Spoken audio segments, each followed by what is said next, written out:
Hey, sneak peekers, we're here at the red carpet of the Incredible Burt Wonderstone. We're going to talk to Steve Carrell, Jim Carrey, Olivia Wilde, and more. So what kind of research went into a film about magic? None. We didn't. This is all made up. Wikipedia. No, we actually talked to over a dozen magicians over the course of the pre-production process and wrote how many drafts? I don't know.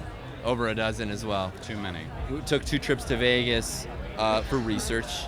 Magic Castle. I mean, we really figured out what these guys' lives are actually like and tried to show that in some way. We wanted to, ground the movie in their actual world as much as we could, even though it's a fairly broad comedy. It does start with the real world. So the conflict between the two magicians, how did you guys set that up? Well, it's kind of what's happening in the magic world now. You've got this sort of newer stunt guys versus the more traditional stage guys, and that just felt like a good area of conflict, and that's what the movie explores a little bit. I know this film was in development for a few years. How did it change once Steve Carrell came on board?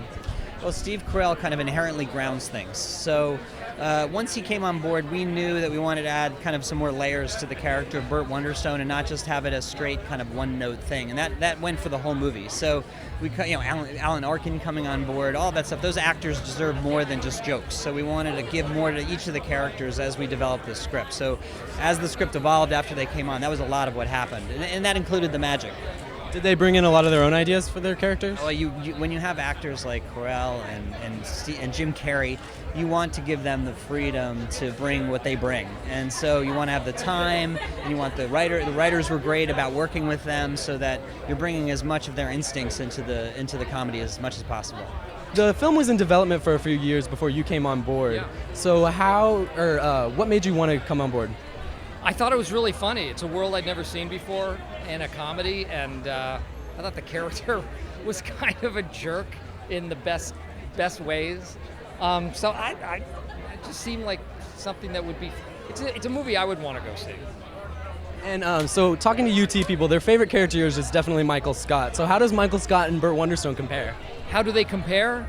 Well, I think Burt is actually very proficient at what he does. I think Michael believes that he is, but there's a filter that is missing in Michael Scott.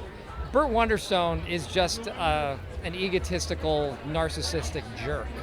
And not only Michael Scott's a jerk, he just sometimes says very unfiltered things. Can you tell us a little bit about your character in the film? Yes, I play Jane. I am an aspiring magician who is kind of crippled by stage fright, so she's never been able to become a magician on her own. But then she becomes Burt Wonderstone's assistant. She's sort of shoved into that role. She doesn't really want to do it, but she gets shoved into it pretty literally. And then she helps kind of bring Burt Wonderstone around to understanding his wrong ways, and she helps him sort of see the error in his ways and become a real magician again. And then she becomes a magician. Magic everywhere. So how does it feel being the second most attractive person in a movie behind Steve Buscemi? Thank you. It's hard because I tried to get rid of him as much as I could so that I could steal the limelight, but that man just shines too bright. It's true. So in a cast of people so hilarious, comedians everywhere, how was the set life?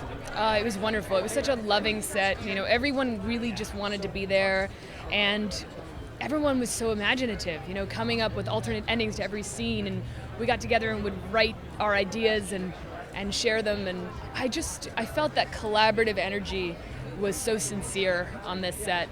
And our wonderful director, Don Scardino, who's done many 30 Rocks and has that awesome witty sensibility, was just a great leader. And I just tried to learn as much as I possibly could.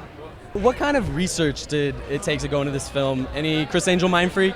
Well, I did a couple of years of Chris Angel mind freak for sure. I liked the show, and met David Copperfield, did that whole thing. But they don't really hang out together so much, so I had to kind of peek at them separately. Coke doesn't hang with Pepsi. So can you tell us a little about your character in the film? Yeah, he's a head tripper. He's a guy who likes to feign disinterest in the trappings of life, and then and really all he wants is everything you've got. Everything he can get. Yeah. So with the conflict between you and Steve Carell's character, tell us a little about that. Well, it's just fun. We have a friendly little kind of competition going on, and it's Steve's so much fun to play with. He's so loose and cool and just a good guy, So when I got the call with Steve Carrell, I was immediately interested. And then when I heard about the character, I went, well, that's just right up my alley. I get to like mess with people. It's good. Yeah, because the film was in development for a few years before you and Steve got on board. So what initially was just like, I want to do this film? Well, that's the funny thing about the diet too, because I was like, I'm basically like I am now, which is pretty normal. But I had 3 weeks to get ready because they called me at the last second. They said, you want to do this? I went, yeah, let's do it. And immediately, Navy SEAL training, starving to death, the whole thing. It was quite something. But what kind of pressure does that put on you with just 3 weeks in advance? less pressure than being unemployed, you know.